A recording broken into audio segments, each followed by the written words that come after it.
Alright, let's talk about something real, something often misrepresented: Islam and women. We've all heard the narratives, the stereotypes, the flat-out misinformation. But here's the truth.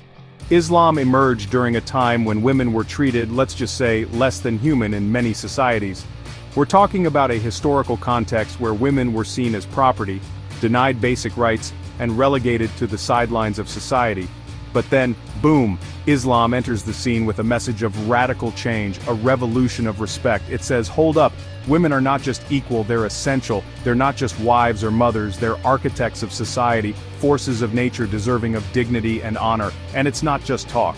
Islam put its money where its mouth is, laying down laws, verses in the Quran, and stories from the Prophet Muhammad's, peace be upon him, life that explicitly protect women, uplift them, and celebrate their contributions. So buckle up, because we're about to break down these misconceptions and uncover the truth about Islam's deep-rooted respect for women. Let's rewind to the very beginning. The Quran, the holy book of Islam, doesn't beat around the bush. It straight up says that men and women were created from a single soul. Think about that, one soul, two expressions of the same divine essence. This isn't some poetic metaphor, it's the foundation of equality in Islam. It means that, fundamentally, at our core, men and women share the same spiritual DNA. We're talking about inherent dignity, the kind that can't be bought, sold, or legislated away. It's about recognizing that our differences, while beautiful and important, don't make one gender superior or inferior to the other. We're two sides of the same coin, two branches from the same tree, two voices in the same song. Now some folks might say, sure, equality in creation sounds nice, but what about the real world? Well, Islam addresses that too. In Islam, your gender doesn't give you a free pass to heaven or a one-way ticket to hell. It's your actions, your deeds, your choices that determine your worth in the eyes of God. Man or woman, black or white, rich or poor, it doesn't matter. Islam lays down this beautiful principle. Everyone is judged by the sincerity of their faith and the goodness of their actions. You do good, you get good, you put in the work, you reap the rewards. No shortcuts, no exceptions, no playing the gender card. It's about as fair and square as it gets. Okay, let's talk about moms. We all know they're the real superheroes, right? Islam takes this a step further. The Quran doesn't just say respect your mother, it goes deep. It talks about the sacrifices mothers make, the pain they endure during pregnancy and childbirth, the sleepless nights, the unconditional love.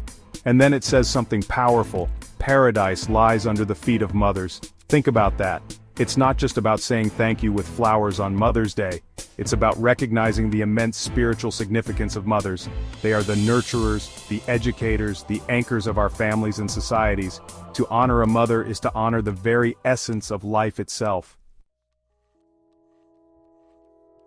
Chapter 4, Inheritance, breaking down barriers of injustice. Now let's get into some real-world rights, because talk is cheap. Before Islam, guess what? Women often inherited nothing. Zero, zilch, nada.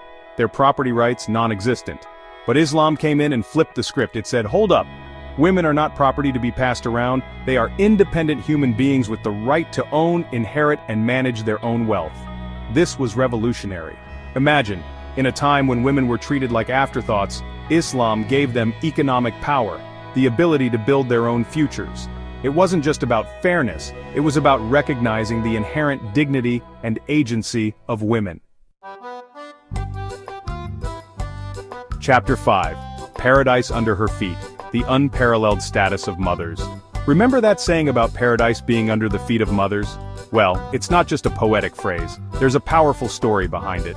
One day, a man asked the Prophet Muhammad, peace be upon him, "Who deserves my utmost respect and kindness?" The Prophet replied, "Your mother." The man asked again, "Then who?" The Prophet again said, "Your mother." The man asked a third time, "Then who?" And guess what? The Prophet said, "Your mother." It was only after the fourth time that he said, "Your father." This story isn't about diminishing the importance of fathers. It's about highlighting the unparalleled status and reverence Islam gives to mothers. It's a reminder of the sacrifices they make and the love they shower upon us. Chapter 6, A Prophet's Plea Kindness, the Mark of a True Believer. Now imagine a leader, a prophet, standing up and saying, "The best of you are those who are best to their wives." That's exactly what the Prophet Muhammad, peace be upon him, did. He didn't just talk about respecting women in the abstract, he made it personal. He connected it to faith, to character, to being a good human being. He said, if you want to know how strong your faith is, look at how you treat your wife. Are you kind, compassionate, understanding? Do you listen to her, value her opinions, make her feel loved and appreciated? Because in Islam, that's not just good manners, that's a sign of true faith. Speaking of wives, the Prophet Muhammad, peace be upon him, wasn't just about grand pronouncements.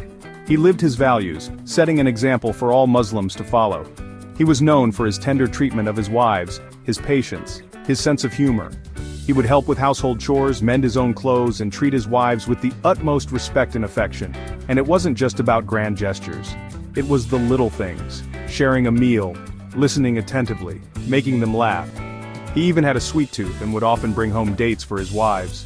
It's about understanding that real love lies in the everyday acts of kindness, the small gestures that show your wife she's cherished, valued, and loved.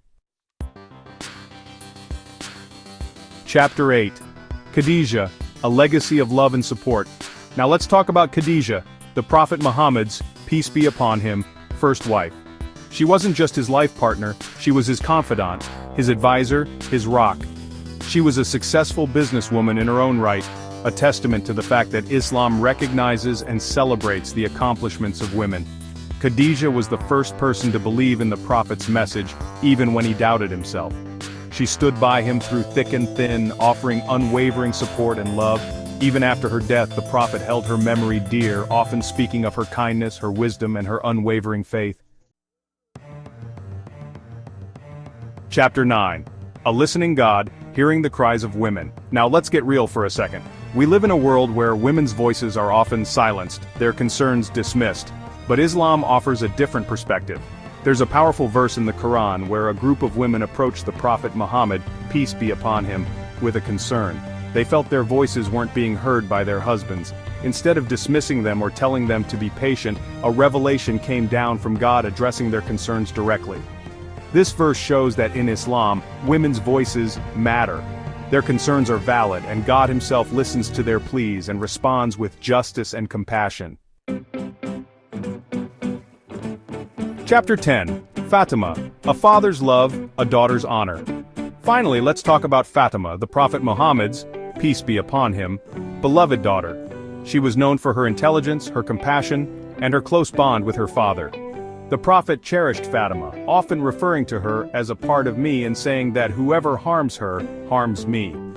One day, as Fatima entered the room, the Prophet stood up to greet her, kissed her hand, and offered her his seat. This simple gesture speaks volumes about the status of daughters in Islam. They are to be cherished, respected, and treated with the utmost love and care. Outro: a legacy of honor living Islam's respect for women. So there you have it. Islam, far from oppressing women, came to liberate them, to honor them, to give them the respect and dignity they deserve. It's a message woven into the fabric of the Quran, exemplified by the life of the Prophet Muhammad, peace be upon him, and reflected in the laws and teachings that have shaped Muslim societies for centuries. This isn't just theoretical, it's about real rights, real respect, and a recognition that women are not just equal to men, they are essential partners in building a just and compassionate world. My regards, Abdel Nasser Salama al-Zuhairi. May peace, mercy, and blessings be upon you all.